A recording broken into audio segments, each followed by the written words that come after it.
This is kind of wild, right? I accidentally walked into my neighbor's house the other day. No joke. Like, not oops, door was unlocked kind of thing. It was full on wandering in mid conversation with myself and then suddenly realizing, wait, this isn't my house. I was just out for a stroll. You know, one of those lazy Sunday afternoons where you don't have anything planned and the sun's doing that weird warm thing it does just before it sets.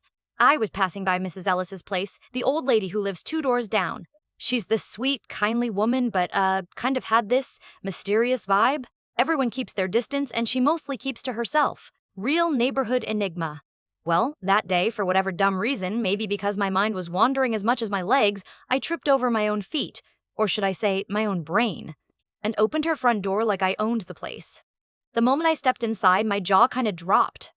Mrs. Ellis was in the middle of a phone call, but the way she suddenly stiffened like I'd just turned into a ghost right in front of her, that was something else entirely. She glanced at me and then, get this, she locked the door behind me. Like, physically turned the lock with this panicked look plastered across her face. I swear, her fingers were shaking, and I think I heard her whisper something like, "Oh no, this can't be happening."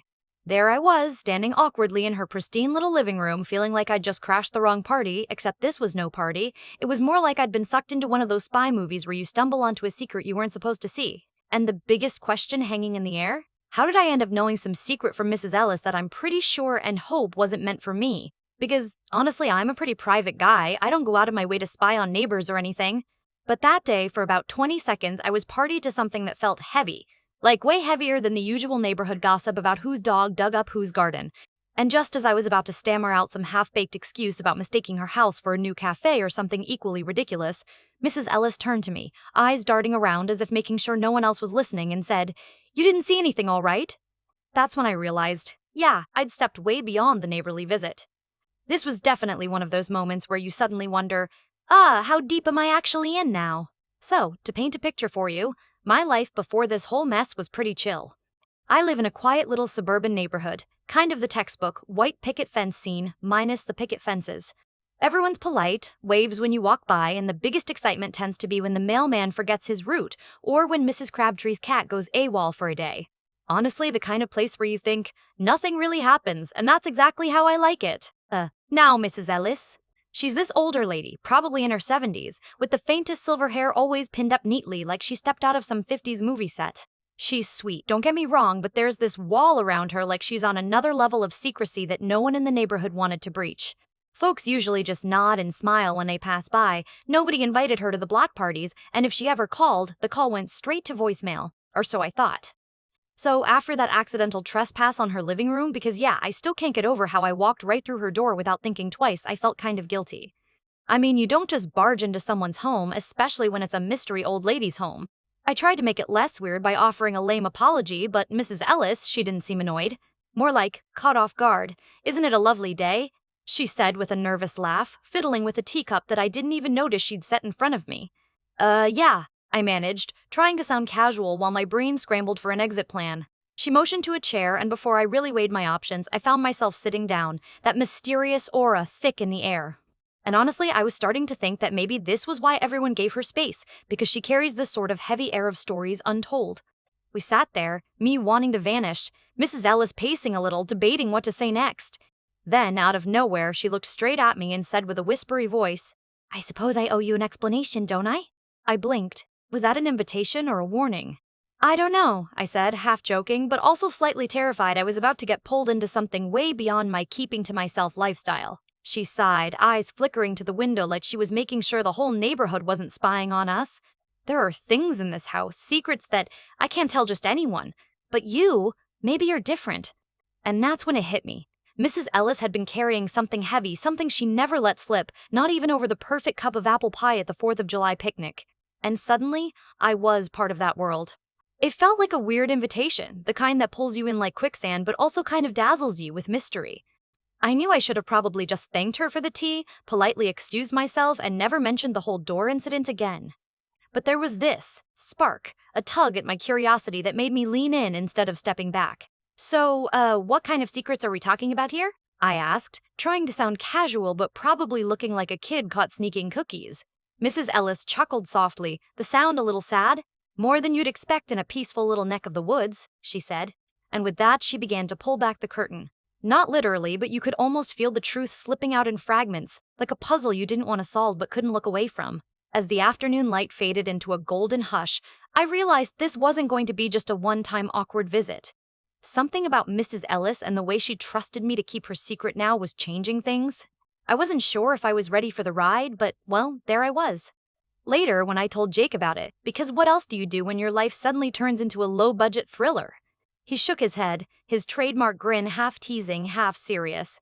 "Man, just mind your own business," he said, tossing a bag of chips onto my couch. "Neighbors have their secrets for a reason."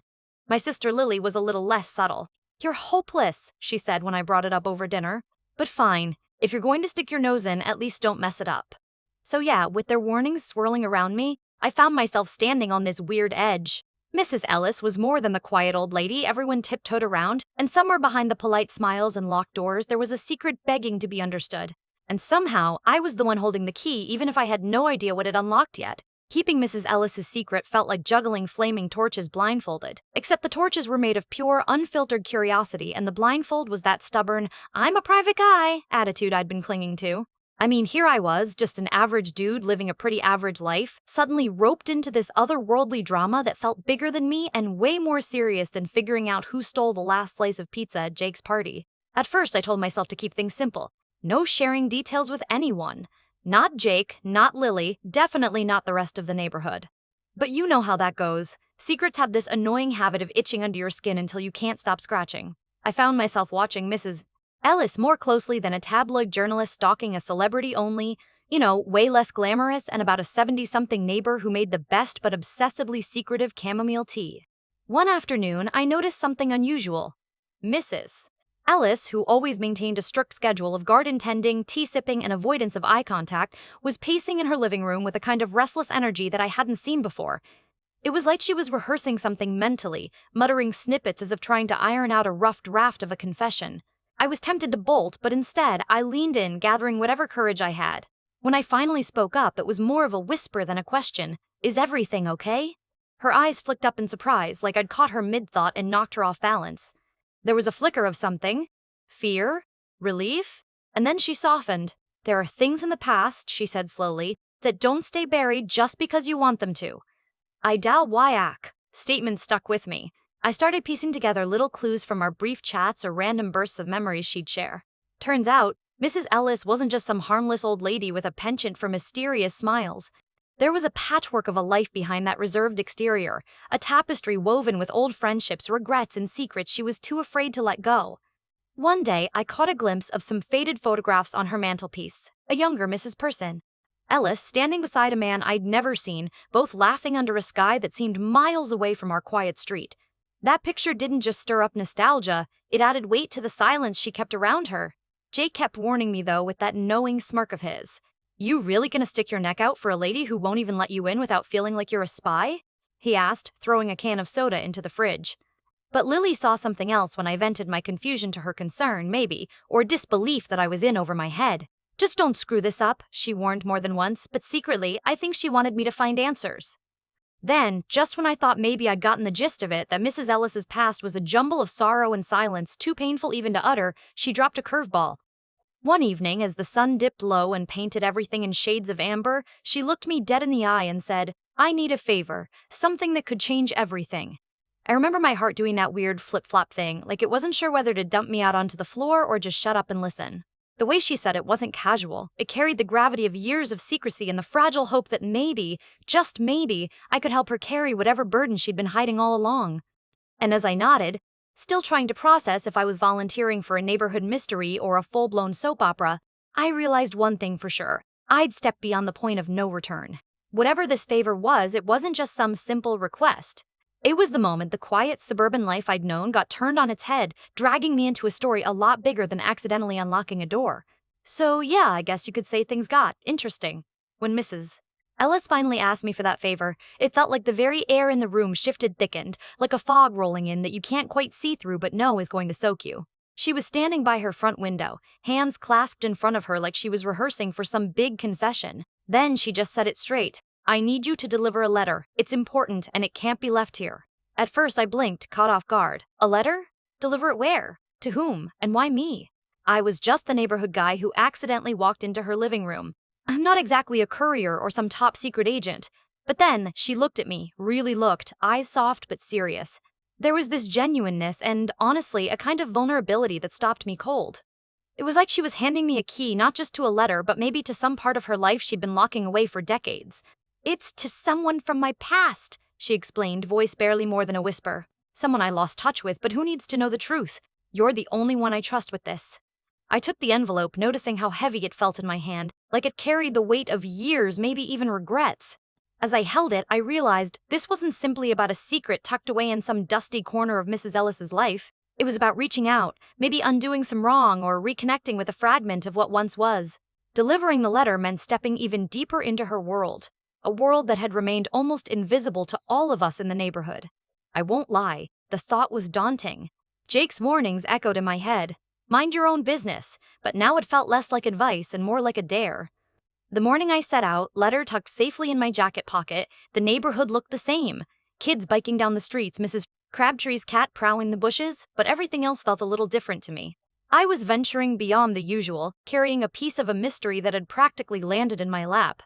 When I finally handed over the letter, the recipient's reaction confirmed I hadn't been given this task by accident.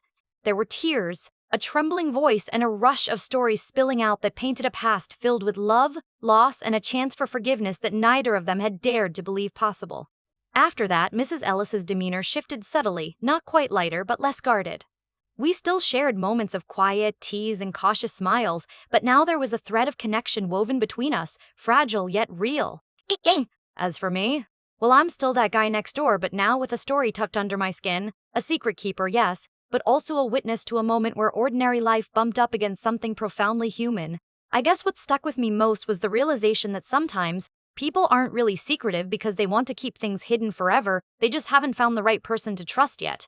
And in this strange turn of events, that person turned out to be me. So, am I a trusted confidant, or just a guy who accidentally stepped into a story that's bigger than me? Honestly, I'm still figuring that out. But if you ask me what I'd do if you were in my shoes, I'd say maybe, just maybe, sometimes stepping into the unknown is exactly where we find the meaning in all this ordinary chaos. And who knows? Maybe the next time you accidentally walk into someone's house, it won't be a mistake at all. Maybe it's a doorway.